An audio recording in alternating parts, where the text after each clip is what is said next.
English నేర్చుకోవడం, అనర్గళంగా మాట్లాడడం మీ కల? వెంటనే కాల్ చేసి క్లాసెస్‌కి రిజిస్టర్ అవ్వండి. హలో నమస్తే, వెల్కమ్ టు సుమన్ టీవీ. ప్రస్తుతం మనతో పాటు motivational speaker and personality development coach Ram మెట్టు గారు ఉన్నారు. వీరితో ఈరోజు కొన్ని విషయాల గురించి మనం డిస్కస్ చేద్దాం. హలో అండి రామ్ గారు, నమస్తే. హాయ్ అండి, నమస్తే. యా, సో వింటూ ఉంటాం మనము, ఒక అబ్బాయి కనుక ఎవరి మీద లైక్ దేనికైనా ఒకటి అచీవ్ చేయాలి అని అనుకుంటే other it maybe in relationship or else career పరంగా అయినా కానీ ఎంతవరకన్నా వెళ్తారు, ఎంతవరకన్నా తెగిస్తారు అని అంటూ ఉంటాం. సేమ్ థింగ్ విత్ గర్ల్ కూడా ఉంటుంది. అంటే ఒక అమ్మాయి అని ఎవరినన్నా ఇష్టపడింది అనుకుంటే ఎంతకైనా తెగిస్తుందా అనేది నా question. Actually it's a fact అండి దట్ ఒక అమ్మాయికి ఎవరన్నా నచ్చితే లేదా వాళ్ళ నచ్చిన వాళ్ళ కోసము వాళ్ళు ఏ ఎక్స్టెంట్ వరకన్నా వెళ్తారు. బట్ ఇక్కడ నచ్చిన వాళ్ళు అని అంటే I'm not talking about only external people అండి. అంటే ఒక బాయ్ ఫ్రెండో ఒక హస్బెండో కాదు. నచ్చిన వాళ్ళు అంటే అది ఫ్యామిలీ మెంబర్స్ కూడా అవ్వచ్చు, లైక్ పేరెంట్స్ కూడా అవ్వచ్చు, anybody, could be siblings as well. నేను పర్సనలీ చూసానండి, జనరలీ అమ్మాయిలకి ఫాదర్ తోటి అటాచ్మెంట్ ఎక్కువ ఉంటుంది. లైక్ యూనో ఆ మదర్ కంటే కూడా ఫాదర్ తోటి అటాచ్మెంట్ ఎక్కువ ఉంటుంది. Same case like you know mothers కి సన్ తోటి ఎక్కువ అటాచ్మెంట్ ఉంటుంది. That is the general phenomena that I have seen. అయితే అమ్మాయి ఏ ఎక్స్టెంట్ కన్నా వెళ్తుంది అనే దానికి అంటే there are lot of proofs also for it. But what I want to say here is, ఈ ఫ్యాక్ట్ అర్థం చేసుకొని we have to act accordingly. ఎందుకంటే జనరల్లీ నేను చూస్తుంటాను, ఒక అమ్మాయికి వాళ్ళ ఫాదర్ అంటే ఇష్టం అనుకోండి, వాళ్ళ ఫాదర్ అంటే ఇష్టం అన్నప్పుడు husband or the people around should understand that ఆ అమ్మాయి వాళ్ళ ఫాదర్ కోసం ఏమైనా చేస్తుంది అనేసి. To an extent that she can also leave husband. ఆ లెవెల్ వరకు వెళ్ళే ఛాన్స్. సో అది దృష్టిలో పెట్టుకొని మనం ఇది చేయాలి. అంతేగాని choose between your father and me అన్నామంటే she will choose father. So అది అర్థం చేసుకోవాలి.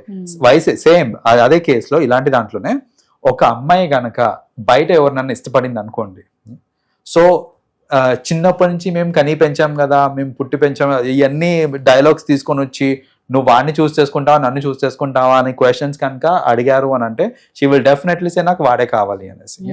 సో ఇష్టపడిన వాళ్ళ కోసం ఏ స్టేజ్ వరకన్నా వెళ్తారు వాళ్ళు, ఎక్కడికన్నా ఎంతకన్నా తెగిస్తారు అమ్మాయిలు జనరలీ. సో ఇది మనం అర్థం చేసుకొని ఉండాలి అండ్ ఇట్స్ అ ఫ్యాక్ట్. కాబట్టి జనరల్గా వీళ్ళంటూ అంటే పేరెంట్స్ కూడా ట్రై చేస్తూ ఉంటారండి. జనరల్గా ఏంటంటే ఈ మధ్యన ఎవరైనా చెప్పారనుకోండి, ప్రపోజల్ వచ్చింది అనుకోండి, అమ్మా నేను సో పర్సన్ని లవ్ చేస్తున్నాను అనేసి ప్రపోజల్ తీసుకొని వచ్చిన తర్వాత దే విల్ స్టార్ట్ టార్చరింగ్. ఏంటి అని అంటే నువ్వు మేము చెప్పిన వాళ్ళని పెళ్లి చేసుకోకపోతే మేము సూసైడ్ చేసుకుంటాము, ఇమోషనల్ బ్లాక్మెయిల్ స్టార్ట్ చేసేస్తారు. మళ్ళీ ఎడ్యుకేషన్ ఇవన్నీ స్టాప్ చేసేస్తారు, జాబ్ వెళ్ళనీయకుండా లైక్ ఇలాంటివి చేస్తూ ఉంటారు. సో ఇలాంటివి చేసి వాళ్ళు ఏమనుకుంటారంటే ఇలా చేస్తే అమ్మాయి ఆగిపోతుందేమో, లేకపోతే మన దగ్గరే ఉంటుందేమో, అమ్మాయి మనసు మార్చుకుంటుందేమో అని అనుకుంటారు. కానీ నిజంగా అయితే ఇలాంటివన్నీ చేయటం వల్ల సిచ్యువేషన్ వర్సన్ చేసినట్టే అవుతుంది. ఎందుకంటే తను షీఈస్ అడమెంట్, అమ్మాయి ఎంతకన్నా తెగడానికి రెడీగా ఉంది అన్నప్పుడు ఇలాంటివన్నీ చేసి స్టాప్ చేసుకుందాం అనుకుందాం ఇస్ వెరీ ఫూలిష్. అనవసరంగా సిచ్యువేషన్ కాంప్లికేట్ చేసుకోవడమే అవుతుంది. దాని బదులు కూర్చొని మాట్లాడుకొని what best can be done అని చూసుకొని చేయటం అనేది better. Because I have seen a lot of incidents అండి, ఇలాంటివి అవుతూ ఉంటాయి. కొందరు పేరెంట్స్ ఇలాంటి మిస్టేక్ చేస్తూ ఉంటారు. ఏంటంటే సరే ఆ అబ్బాయి తోటి ఉండొద్దు, నువ్వు ఉంటే నేను ఇమోషనల్లీ బ్లాక్మెయిల్ చేసేస్తుంటారు.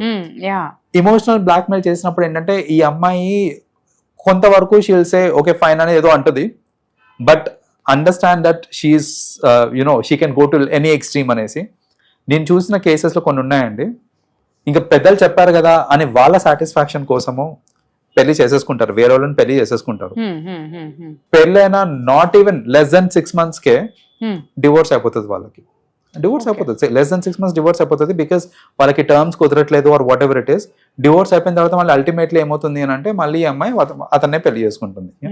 అంటే బికాస్ మీరు డైరెక్ట్ గా ఒప్పుకోలేదు. ఇక్కడ ఏమైందంటే ఈ స్టోరీ మొత్తం అయింది, మీరు పెద్దలందరి మధ్యలో ఒక అరేంజ్ మ్యారేజ్ అయింది, బట్ అది వాళ్ళిద్దరికి పడక or whatever it is, whatever reasons, మళ్ళీ వాళ్ళు విడిపోతారు. విడిపోయిన తర్వాత మళ్ళీ అదే అబ్బాయి తోటి షీ విల్ మ్యారీ. ఇలాంటి కేసెస్ మనకి ఫిలిం సర్కిల్స్ లో కూడా చూస్తూ ఉన్నాం మనం. సెలబ్రిటీస్ కానివ్వండి, ఆర్డినరీ పీపుల్ కానివ్వండి, ఎవరన్నా కానివ్వండి. సో ఇదంతా అవ్వడానికి మెయిన్ రీజన్ ఏంటి అని అంటే ఇట్ ఈస్ బికాస్ ఆ యాడమెన్సీ అనమాట, లైక్ యూనో లేదు అనేసి ఇట్లాంటి థ్రెటన్ చేయడం and all. So women A stage వరకైనా వెళ్ళడానికి రెడీగా ఉంటుంది అనేది అర్థం చేసుకుంటే ఇలాంటివన్నీ అవ్వవు. నాకు వాడంటే ఇష్టము అని అంటే టేక్ ఇట్ ఫర్ గ్రాంటెడ్, ఆ అమ్మాయికి అతను అంటే ఇష్టము, మీరు మనసు మార్చడం అనేది it is not that easy. Impossible అంటారు. It's not that easy. అనవసరంగా ఏదో ట్రై చేసి సిచ్యువేషన్స్ ని కాంప్లికేట్ చేయడమే అవుతుంది అనమాట. సో ఇప్పుడు మీరు అన్నారు అంటే మ్యారేజ్ అయినాక కూడా ఇలా వచ్చేయడం, ఇలా లైక్ డివోర్సెస్ ఇవన్నీ జరుగుతున్నాయి అని అంటారు. సో ఇప్పుడు మీరు అన్నట్టు ఒకరిని ఇష్టపడిన తర్వాత తను ఎంతకన్నా తెగడం బిఫోర్ మ్యారేజ్ ఇస్ ఫైన్. కొన్నిసార్లు మనం సిచ్యువేషన్స్ చూస్తూ ఉన్నాం, లైక్ మ్యారేజ్ అయినాక కూడా దే గోయింగ్ లైక్ అన్ని వదిలేసి వెళ్ళిపోతూ ఉంటారు. అది ఎంతవరకు మీరు సమర్థిస్తారంటారు? At the end of the day ఎంతవరకు దాన్ని సపోర్ట్ చేస్తారు అని అంటే it all depends on how they communicated. దీనిలో 2 సినారియోస్ ఉన్నాయండి. ఒకటేంటంటే నాకు ఒకరితో రిలేషన్ ఉంది అనుకోండి, నాకు పెళ్లి కాకముందే నేను ఇంట్లో కన్విన్స్ చేసుకోవడానికి ట్రై చేయాలి, నేను నా మాక్సిమం ఎఫర్ట్ పెట్టిన తర్వాత కూడా వర్కౌట్ కాలేదు, నాకు పెళ్లి చేసేసారు, తర్వాత I could not take that new relation anymore, so నేను బయటకు వచ్చేసాను, I will be with her అని బయటకు వచ్చేసాను అని అంటే ఫైన్, యాక్సెప్టబుల్. నేను అసలు ఇంట్లోనే చెప్పలేదు నా రిలేషన్ గురించి, వాళ్ళకి తెలియక వాళ్ళు నన్ను ఇంకోటితో పెళ్లి చేసేసారు, పెళ్లి చేసిన తర్వాత అది నాకు సెట్ అవ్వట్లేదు అనేసి నేను ఇప్పుడు if I come back, that's a crime. This is not correct అనమాట. సో బేసిక్ గా ఏంటంటే ఇది కరెక్టా కాదా అంటే it all depends on how it went. మీరు అన్ని ట్రై చేసి అన్ని విధాలుగా ట్రై చేసి ఒప్పించి ఇంట్లో ఒప్పుకోక మిమ్మల్ని బై ఫోర్స్ పెళ్లి చేసి, పెళ్లి వరకు ఫోర్స్ చేయొచ్చండి, పెళ్లి తర్వాత కలిసి ఉండడం అనేది అది ఆ ఇద్దరు ఇండివిజువల్స్ మీద డిపెండెంట్ ఉంటుంది. So nobody can force చేసినా it will not sustain for long. So very soon they will break up. So that is what will happen generally. So అందుకనే ఏంటంటే జనరలీ ఇప్పుడు ఎవరైనా లవ్ చేస్తున్నారు అని అంటే try to convince to the maximum possible. Parents కూడా అర్థం చేసుకోవాలి. ఈ మధ్య మారారు కూడా చెప్పాలంటే పేరెంట్స్, ఇంతకు ముందు అంతా మరీ అడమెంట్ గా లేరు. So parents are also understanding that వాళ్ళు ఫిక్స్ అయ్యారు అంటే మెంటలీ ఇంకా ఫిక్స్ అయినట్టే అనేసి, వీళ్ళు కూడా ఏంటంటే వాళ్ళకి కావాల్సింది సంతోషం, మంది కూడా సేమ్ కదా అని అనుకుంటున్నారు. సో ఆ విధంగా ఏంటంటే పేరెంట్స్ కూడా చేంజ్ అవుతున్నారు ఈ మధ్యన. So in a way it is fine.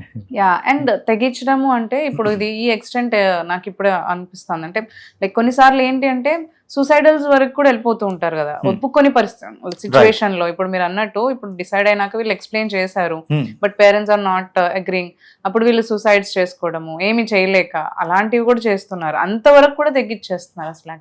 Correct. So అది కూడా అవుతుందండి. సో ఆ పేరెంట్స్ షుడ్ అండర్స్టాండ్, యూనో ప్రాణం కంటే ఇంపార్టెంట్ కాదు కదండి ఇవన్నీ, ఈ పరువు ఇవన్నీ not more than anything else కదా. సో ప్రాణం ఇంపార్టెంట్ కాబట్టి అర్థం చేసుకొని ఒక అమ్మాయి తన ఇష్టాన్ని తను చెప్పినప్పుడు దానికి రెస్పెక్ట్ ఇచ్చి దానికి తగ్గట్టు కనుక యాక్షన్స్ తీసుకుంటే ఈ సూసైడ్స్ అని లేకపోతే ఇలాంటి అనర్థాలన్నీ జరగకుండా ఉంటాయి.